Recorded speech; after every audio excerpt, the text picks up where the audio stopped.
आज इस पवित्र दिन पर गुरु रविदास जी की 648वीं जयंती पर आप हम सब लोग इकट्ठे हुए हैं। हमारे बीच में बीकानेर रेंज के आईजी साहब, बीकानेर रेंज के आईजी साहब श्री ओम प्रकाश जी पासवान बना रहे हैं। क्या तालियों से मैं कहता हूं कि आप स्वागत करें।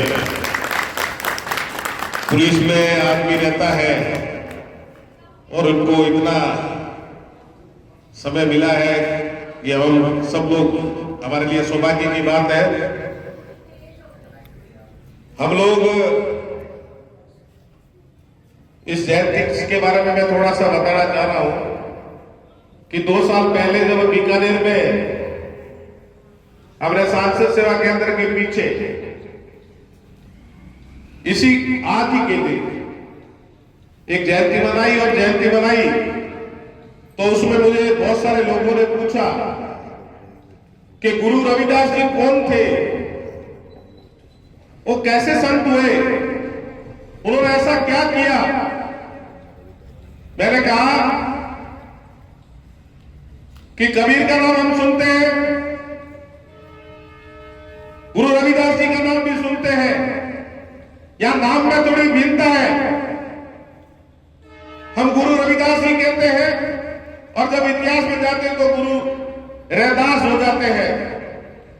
लेकिन किन्हीं कारणों से गुरु रविदास जी का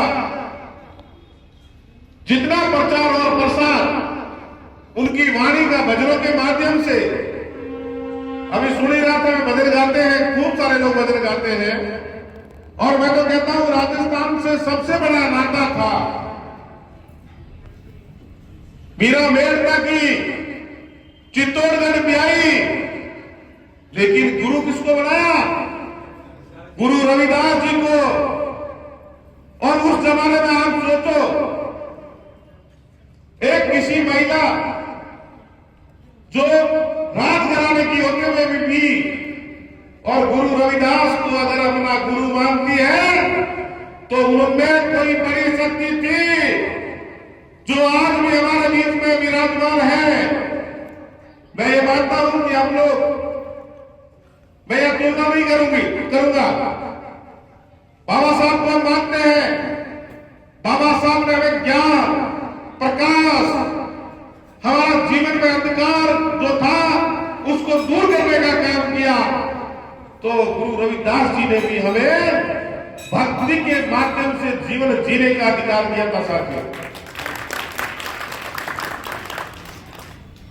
भक्ति आंदोलन कबीरदास जी और गुरु रविदास जी समकक्ष थे दोनों मेरे हिसाब से।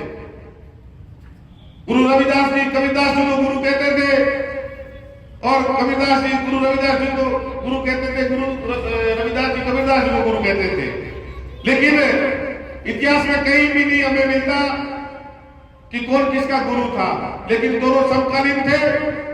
दोनों का एक उद्देश्य था, समाज में फैला हुआ अंधकार जो आखंडवाद था उसको दूर करना और एक ऐसे समाज की रचना करना जो समाज समानता के साथ जी सके, समानता के साथ बराबर बैठ सके, समानता का भाईचारा रहे, कोई लड़ाई झगड़ा नहीं हो, प्रेम और प्यार का रहे।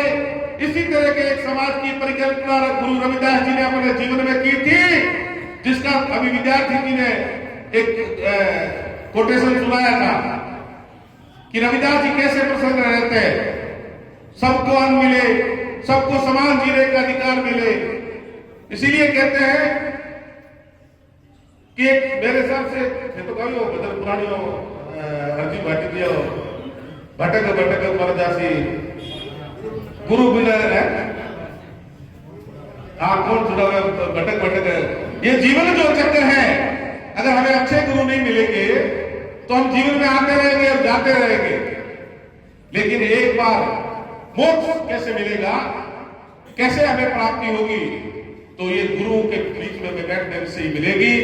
और आईजी साहब को कहीं शुरू ज्यादा है तो मैं आपको ज्यादा नहीं कहूंगा, लेकिन इतनी बात कहूंगा कि आप समय समय पर संगोष्ठियां करें और अपने बच्चों को जो नशे की प्रवृत्ति और उधर उधर जो काम में जा रहे हैं बच्चे, उनको रोके।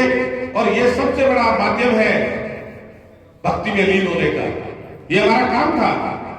पहले हमारे पुराने जमाने में मैं जब छोटा था तो ऐसा कोई मौला नहीं मिलता था जिसमें जागरण नहीं होती थी, और जागरण के माध्यम से हम अपने सुख और दुख, प्रेम और प्यार बढ़ता था, सुख दुख की बातें भी होती थी और वहीं बैठ के निपटारा हो जाता था। आजकल ये चीजें बंद हो गई है, जिसके कारण लड़ाई झगड़े आए दिन, दुर्भावना आए प्रति, जबकि गुरु रविदास जी तो सबको बराबर माना है।